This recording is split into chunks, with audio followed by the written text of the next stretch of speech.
धर्मस्य ग्लानिर्भवति भारतः। जब जब धर्म की हानि होने लगी, अधर्म बढ़ने लगा, धर्म के कार्य में लोग पीछे हो जाते हैं और अधर्म के कार्य में आगे जाने लगे। जीवों की, मनुष्यों की प्रवृत्ति बिगड़ गई। दुष्ट प्रवृत्ति के जब जीव हो गए, दुष्ट प्रवृत्ति के मनुष्य हो गए। दुष्ट प्रवृत्ति क्या है? आसुरी प्रवृत्ति क्या है? असुर, दैत्य या देवता कोई भी अलग से बनकर नहीं आते हैं, सब एक जीव आत्मा है। अपने अपने कर्मों के कारण सबको अलग अलग स्थान मिलता है। देवताओं की प्रवृत्ति क्या है? देवताओं की प्रवृत्ति है परोपकार करना, निज स्वार्थ से परे होकर परोपकार करना। कभी भी स्वयं के उपकार के लिए इच्छा नहीं करना, ये देवताओं की प्रवृत्ति है। तो जब समाज में ऐसे मनुष्य होते हैं जो निरंतर परोपकार के कार्य करते हैं, तो कहा जाता है ना, देखो वो मनुष्य, वो देखो देवता समान है। ऐसे मनुष्य संसार में पूजे जाते हैं जो निरंतर परोपकार का कार्य करने हैं, अपने सुख के लिए, अपने आनंद के लिए। कभी उन्होंने नहीं सोचा दूसरों के सुख के लिए, दूसरों के आनंद के लिए जो कार्य करते हैं। जिस प्रकार से आकाश में चमकने वाला सूर्य स्वयं जलकर सभी को प्रकाश देता है, स्वयं के प्रकाश का लाभ कभी सूर्य को नहीं मिला। जलता सूर्य है, प्रकाश हमको मिलता है, हमारी फसलें पकती हैं, हमारे कार्य होते हैं, हमारा जीवन चलता है। एक छोटा सा दीपक भी जब जलता है तो वो भी दूसरों को प्रकाश देता है, स्वयं जलकर।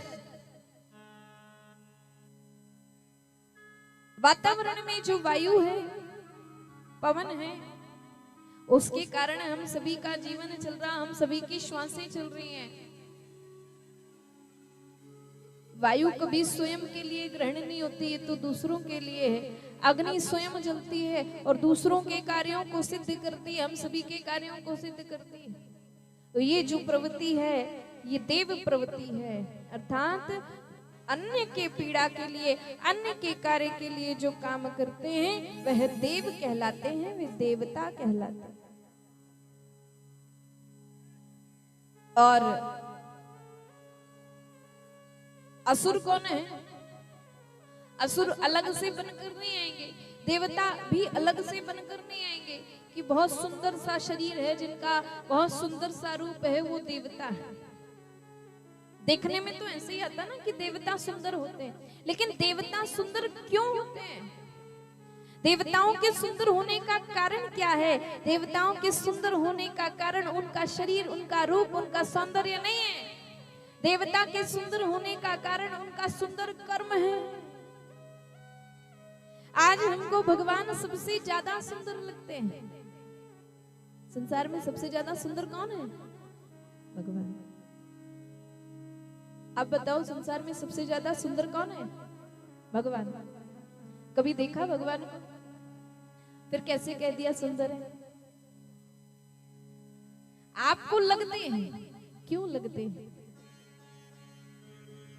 भगवान के रूप को कभी किसी ने नहीं देखा, कृष्ण के रूप को किसी ने नहीं देखा, राम के रूप को किसी ने नहीं देखा। भक्तों ने अपनी भावना से भगवान के रूप को बनाया है, लेकिन कैसी भावना से बनाया? बोले अपनी सुंदर भावना से जब भगवान को बनाया तो भगवान सुंदर हो गए।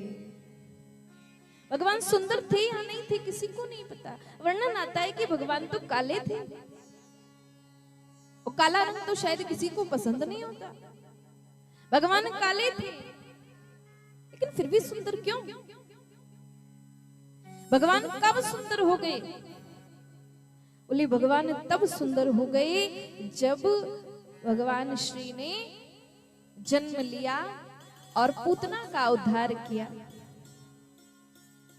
तो ब्रजवासियों के लिए भगवान सुंदर हो गए।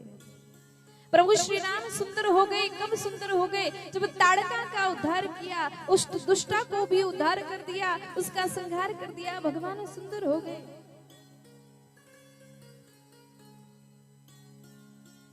भगवान सुंदर हो गए कब?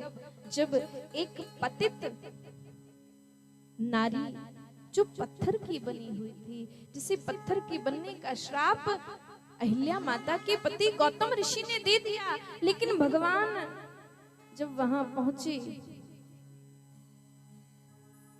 तो वह पतित अहिल्या माता को भी सती का नाम दिया, सती के रूप में देखा। भगवान का की भावना सुंदर थी, भगवान का मन सुंदर था, तो भगवान सुंदर हो गए।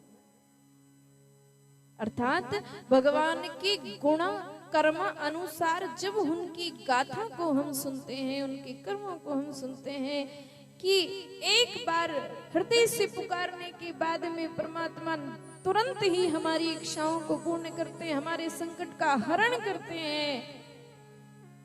जो करुणा के अवतार है, जिनके हृदय में करुणा भरी है, गुण कर्मानु अनुसार भगवान सुंदर हो जाते हैं। इसी प्रकार से मनुष्य भी गुण से ही सुंदर होते हैं, शरीर से रूप से कोई सुंदर नहीं होता। कितना भी सुंदर शरीर हो, कितना सुंदर चेहरा हो, लेकिन यदि आपके गुण अच्छे नहीं है तो आप किसी को सुंदर नहीं लगोगे। मनुष्य सुंदर बनता है गुणों से, कर्मों से अपने। तो असुरों का गुण क्या है? देवताओं का गुण है परोपकार करना। अपने स्वार्थ को छोड़कर, निज इच्छा को छोड़कर, निज स्वार्थ को छोड़कर दूसरों के स्वार्थ को सिद्ध करते हैं, वो देवता होते हैं। और जो निज स्वार्थ के लिए, अपने स्वार्थ के लिए दूसरों के स्वार्थ को भी नहीं देखते, दूसरों को कष्ट पहुंचाते हैं, वो असुर हो जाते हैं, है ना। ये अलग से बन के आते हैं असुर। बड़े बड़े सींग हो गए, काला काला चेहरा हो गया, बड़ी बड़ी मूंछ, भयंकर शरीर। नहीं, ऐसा कोई अलग से असुर नहीं बनता, अलग से कोई शरीर हमने तो देखा नहीं, आपने देखा नहीं, सुने बस। लेकिन जब मनुष्य स्वार्थी हो जाता है, मेरा कार्य सिद्ध होना चाहिए और मेरे स्वार्थ के लिए, मेरी इच्छाओं को पूरी करने के लिए किसी को मारना पड़े, किसी को लूटना पड़े, छीनना पड़े, काटना पड़े, जब ऐसी प्रवृत्ति मनुष्य की हो जाएगी तो वह अपने आप ही विकराल दिखने लग जाता है, वह दुष्ट दिखने लग जाता है। उसका कितना भी बड़ा सौंदर्य हो, वो जिसकी गाथा हम श्रवण करते हैं, प्रभु श्री राम के विषय में बताया जाता है कि सांवले रंग के थे, वो तो काले थे, लेकिन रावण तो गोरा था। भगवान क्षत्रिय थे, रावण तो ब्राह्मण था, जन्म से ब्राह्मण, कर्म से दैत्य। तो रावण तो गोरा था, बड़ा सुंदर इसका शरीर था, हष्ट पुष्ट बलिष्ठ शरीर था, लेकिन रावण को कोई सुंदर नहीं कहता, भगवान को सुंदर कहते हैं। क्यों? क्योंकि भगवान की प्रवृत्ति परोपकार की थी और रावण की प्रकृति निज स्वार्थ की थी, इसलिए भगवान सुंदर हो गए और रावण जो है दुष्ट हो गया, दैत्य हो गया।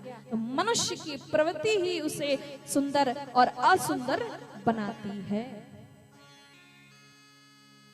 इसलिए कभी भी जो लोग सुंदर लगना चाहते हैं, कौन कौन चाहते हैं?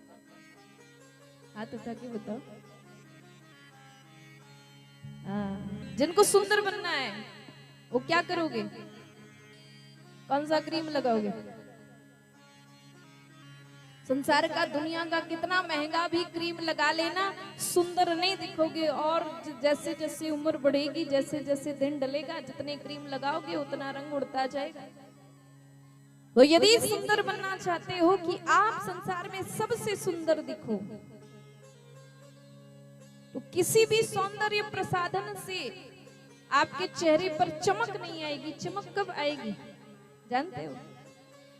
कभी किसी दीन असहाय की सहायता किसी एक की भी कर दोगे ना, उस दिन तुम्हारे चेहरे पर जो चमक आएगी वो कभी भी मिटेगी नहीं। उस दिन जो चमक आएगी वो कभी मिटेगी नहीं। ऐसे चमकोगे संसार में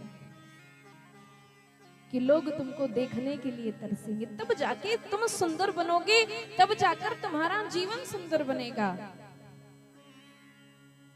तो भगवान के सुंदर बनने का कारण वही है कि भगवान के कर्म सुंदर हैं। ये असुरों के कर्म है कि मेरा हो जाए, मेरा मेरा मेरा।